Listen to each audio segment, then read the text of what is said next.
사도신경. 나는 전능하신 아버지 하나님 천지 창조주를 믿습니다.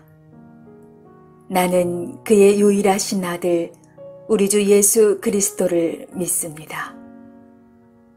그는 성령으로 잉태되어 동정녀 마리아에게서 나시고 본디오 빌라도에게 고난을 받아 십자가에 못 박혀 죽으시고 장사한 지 사흘 만에 죽은 자 가운데서 다시 살아나셨으며 하늘에 오르시어 전능하신 아버지 하나님 우편에 앉아 계시다가 거기로부터 살아있는 자와 죽은 자를 심판하러 오십니다. 나는 성령을 믿으며 거룩한 공교회와 성도의 교제와 죄를 용서받는 것과 몸의 부활과 영생을 믿습니다. 아멘.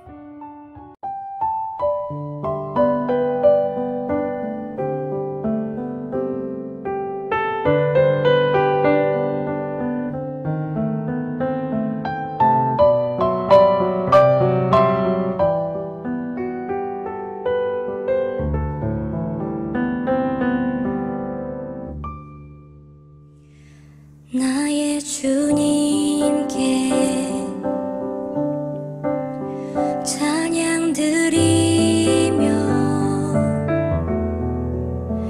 그 크신 사랑 주임재 감사해. 어둠 속에 찾아오셔서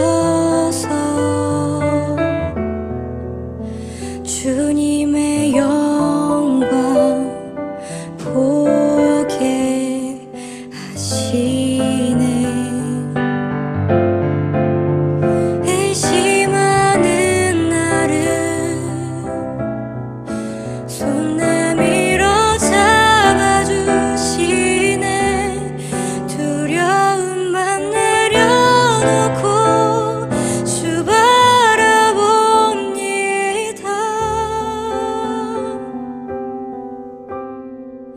주님을 보게 하소서.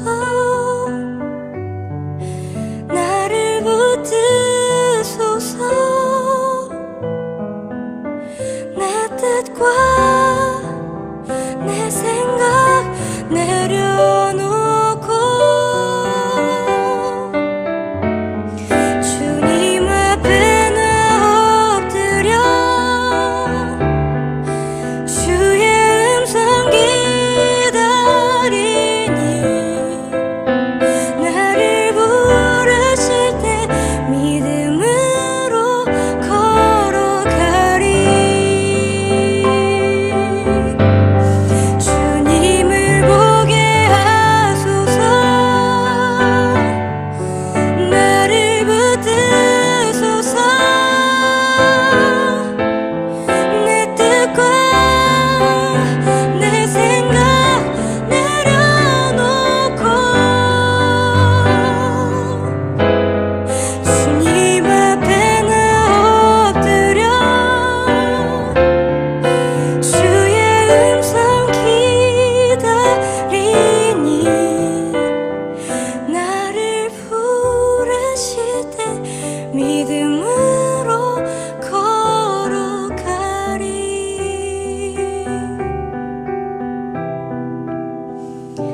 나를 부르실 때 믿음으로 걸어가리.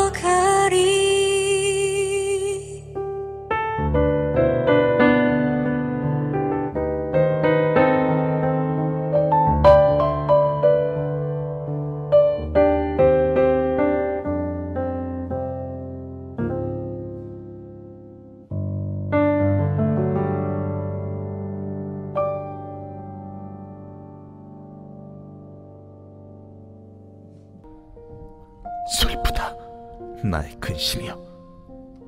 어떻게 위로를 받을 수 있을까? 내 마음이 병들었도다. 딸, 내 백성의 심히 먼 땅에서 부르짖는 소리로다. 여호와께서 시온에 계시지 아니한가? 그의 왕이 그 가운데 계시지 아니한가? 그들이 어찌하여 그 조각한 신상과 이방의 헛된 것들로 나를 경노하게 하였는고 하시니, 추수할 때가 지나고 여름이 다하였으나 우리는 구원을 얻지 못한다 하는도다. 내 백성이 상하였으므로 나도 상하여 슬퍼하며 놀라움에 잡혔도다. 길르앗에는 유향이 있지 아니한가? 그곳에는 의사가 있지 아니한가? 내 백성이 치료를 받지 못하면 어찌 됨인고? 어찌하면 내 머리는 물이 되고 내 눈은 눈물 근원이 될고, 죽임을 당한 딸 내 백성을 위하여 주야로 울리로다. 내가 광야에서 나그네가 머무를 곳을 얻는다면 내 백성을 떠나 가리니 그들은 다 가늠하는 자요 반역한 자의 무리가 되미로다. 여호와의 말씀이니라. 그들이 활을 당김같이 그들의 혀를 놀려 거짓을 말하며, 그들이 이 땅에서 강성하나 진실하지 아니하고 악에서 악으로 진행하며 또 나를 알지 못하느니라. 너희는 각기 이웃을 조심하며 어떤 형제든지 믿지 말라. 형제마다 완전히 속이며 이웃마다 다니며 비방함이라. 그들은 각기 이웃을 속이며 진실을 말하지 아니하며 그들의 혀로 거짓말하기를 가르치며 악을 행하기에 지치거늘. 네가 사는 곳이 속이는 일 가운데 있도다. 그들은 속이는 일로 말미암아 나를 알기를 싫어하느니라. 여호와의 말씀이니라.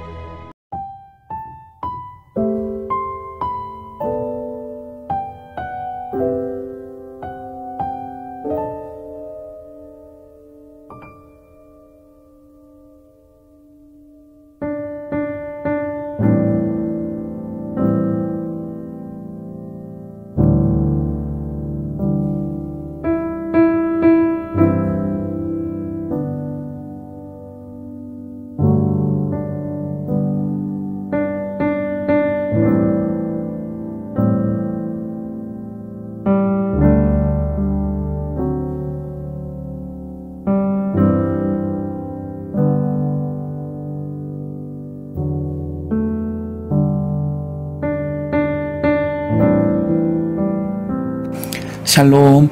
새롭게 시작하는 한 주 하나님의 은혜와 평강이 우리의 삶에 넘칠 수 있기를 원합니다. 오늘 함께 읽은 말씀은 유다가 받게 될 극심한 심판에 대해서 기록하고 있습니다. 하나님께서 우리의 죄를 깨닫도록 기회를 주실 때 돌이키지 않는다면 결국 하나님의 그 회복의 은총을 누리지 못하는 자가 되어지고, 오늘 유다 백성처럼 무서운 하나님의 진노 아래에 놓이게 되는 슬픈 지경에 떨어지고 말게 됩니다. 하나님께서 길이 참으시면서 우리에게 경고하실 때 그 뜻을 바로 알아 참된 회개를 이루어야 합니다. 그러나 유다는 이 예레미야 선지자를 통한 경고와 메시지를 끝까지 무시했습니다. 결국 그들은 하나님의 심판과 징계가 시작되었을 때 그 고통이 너무 심한 것이어서 차라리 죽기를 바랄 지경이 되었습니다. 앞서 3절 말씀을 보면, 물은 내게 쫓겨나서 각처에 남아있는 자들이 사는 것보다 죽는 것을 원하리라 그랬습니다. 여러분, 하나님께서 이렇게 일단 손을 드셔서 죄를 다스리시기 시작하시면 정말 무섭게 심판하십니다. 그럴 때 그 누가 여호와 하나님의 손에서 그 자신을 건져낼 수 있겠습니까? 오늘 말씀 1절로 2절을 읽어보시면, 이 바벨론 군대가 유다를 정복해서 백성들을 사륙할 때에 그들은 그 묘지의 시신까지 끌어내서 모욕을 당하게 했습니다. 여러분, 정말 이런 것을 보면 하나님께서 진노를 바라시면 얼마나 무섭게 심판하시는지 정말 그 앞에 두려워하지 않을 리가 없을 것입니다. 그러면 이 유다 백성은 도대체 어떻게 하다가 이런 지경까지 이르게 되었을까요? 5절을 보면 그들이 거짓을 고집했고 또 돌아오기를 거절했고, 또 6절에 그들이 정직을 말하지 아니하였으며 뉘우쳐서 말하는 자도 없었고, 특별히 여러분 7절을 보시면 공중의 학은 그 정한 시기를 알고 산비둘기와 제비와 두루마리는 그들이 올 때를 지키거늘 내 백성은 여호와의 규례를 알지 못하도다 그랬습니다. 그러니까 하나님의 말씀을 모르는 사람처럼 살아갔던 것입니다. 그러니까 그들에게 주신 율법과는 전혀 상관없는 그런 자연인들처럼 살아갔다는 것입니다. 여러분, 요한복음 3장 20절을 보면 악을 행하는 자마다 빛을 미워하며 빛으로 오지 아니하나니 이는 그 행위가 드러날까 하며 그랬습니다. 여러분, 회개하지 아니하고 계속해서 죄 가운데 거하는 사람의 특징은요, 점점 더 죄의 깊은 수렁으로 빠져드는 것입니다. 왜 그런가? 이 죄의 강렬한 유혹과 그 쾌락과 그 잠깐의 희열이 마치 올가미처럼 그 사람을 딱 코에 걸어가지고, 여러분 그 소가 그 코를 뚫어서 뭐 그 고삐에 내잖아요. 그 줄 가는 데로 올 수밖에 없듯이 그렇게 꼼짝 못하게 탁 걸어서 어둠으로 끌고 갈 때에 한 번만 더, 뭐 조금만 더 하다가 결국에는 빛으로부터 자기 자신을 숨기도록 만들기 때문입니다. 여러분, 한 사람도 예외가 없습니다. 바로 이것이 죄의 습성입니다. 여러분, 오늘 말씀에 아주 극명한 대조를 이루는 하나의 흐름이 있는데요. 이 유다 백성들은 자신들이 저지른 각종 삶의 방종과 특히 우상 숭배의 그 죄에 대해 전혀 뉘우치지 않았습니다. 12절을 보시면 그들이 가증한 일을 행할 때 부끄러워하였느냐? 아니라 조금도 부끄러워하지 않았을 뿐 아니라 얼굴도 붉어지지 아니하였느니라 그랬습니다. 여러분, 우리가 때로 뭐 사건 사고 뉴스 같은 거를 보게 될 때에 야, 사람이 어쩌면 저토록 인면수심의 모습으로 죄를 짓고도 당당할 수가 있을까 싶을 때가 있습니다. 여러분, 그거 왜 그런지 아세요? 오늘 이 유다 백성들처럼, 그러니까 영적으로 완전히 어두운 상태로 오랜 시간 굳어져 버렸기 때문에 그렇습니다. 양심의 기능이 작동하지 못할 만큼 마음과 영혼이 죄로 타락해 버렸기 때문에 죄 앞에서도 당당한 거예요. 여러분, 혹시 그런 경험 있으십니까? 나 자신도 말이죠. 한 번 죄 짓기가 어렵지 계속 하다 보면 별거 아니라는 생각이 들고요. 나중에는 즐기면서 죄 짓게 됩니다. 그런데 그런 상태로 양심의 화인을 맞은 사람처럼 계속 굳어져 버리면 죄가 드러나도 적반하장식으로 그것을 뉘우치기는커녕 같이 죽자고 발악하는 인간성의 끝을 보이게 되어지는 것입니다. 여러분, 이것이 다 죄의 습성입니다. 거기까지 가게 되면 오늘 이 유다처럼 돌이킬 수 없는 하나님의 심판과 그리고 파멸만 남게 되는 것입니다.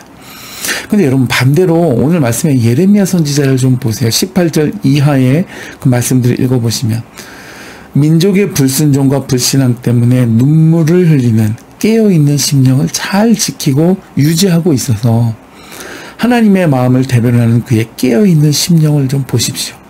18절에 슬프다 나의 근심이여 어떻게 위로를 받을 수 있을까 그랬습니다.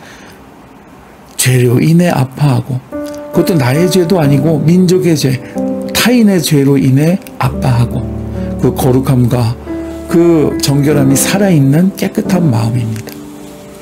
여러분, 새롭게 시작하는 이번 한 주, 죄에 물든 심령이 아니라 이와 같이 하나님의 마음을 대변할 수 있는 깨어있는 심령의 소유자 다 되실 수 있기를 주님의 이름으로 축복해 드립니다.